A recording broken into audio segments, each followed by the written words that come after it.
Police in Lakewood, Colorado now confirm several people have been killed in the horrific chain reaction crash on I-70, with at least 24 cars and 4 semi-trucks involved. The carnage was significant, just unbelievable.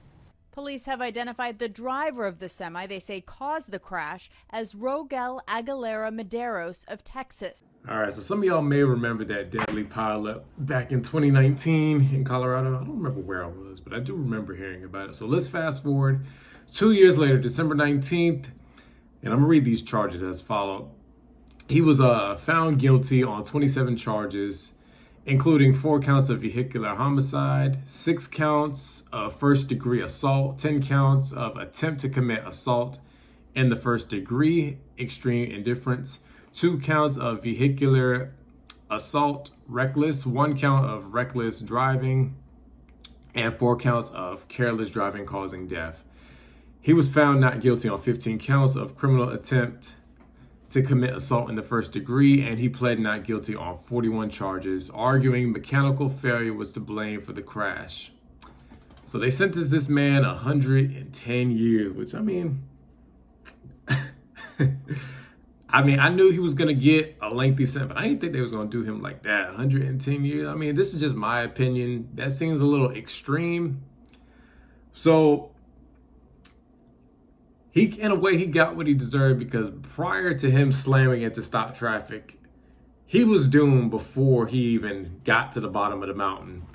Because he was seen, on video going past a runaway truck ramp.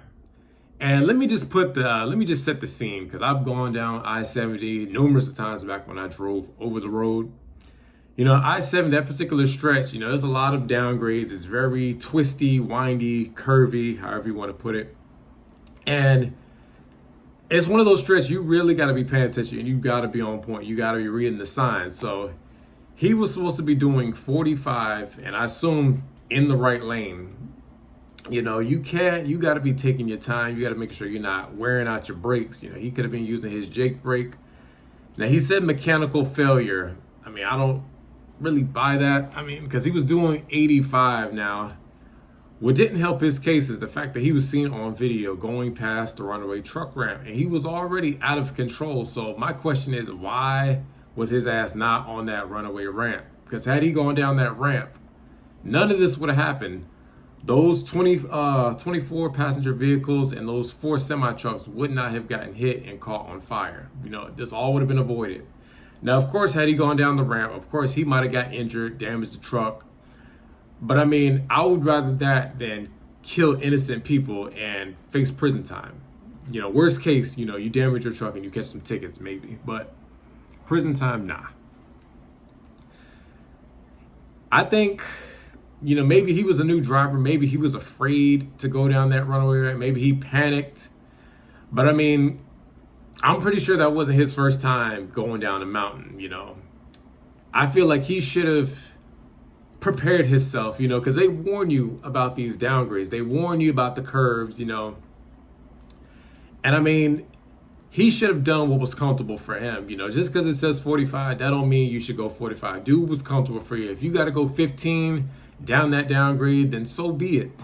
Do what's comfortable for you. You shouldn't let these other guys pressure you. Not to say that happened, but like I said, none of us were there in that cab, so we don't know exactly what was going through his head. But I feel like he should have been better prepared going down that mountain. And there's no excuse for why he didn't go down that runaway ramp.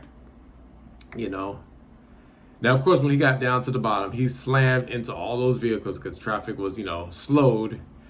And he was carrying lumber, which means, lumber and flames, that's a bad combination. And they said the flames reached more than 2,000 degrees Fahrenheit. So, I mean, we already knew that was going to be a catastrophe. So I want to know, what are y'all thoughts on this? Do you think he should have got 110 years? Or what do you guys think he should have done to prevent this from happening? Let's see what else it says.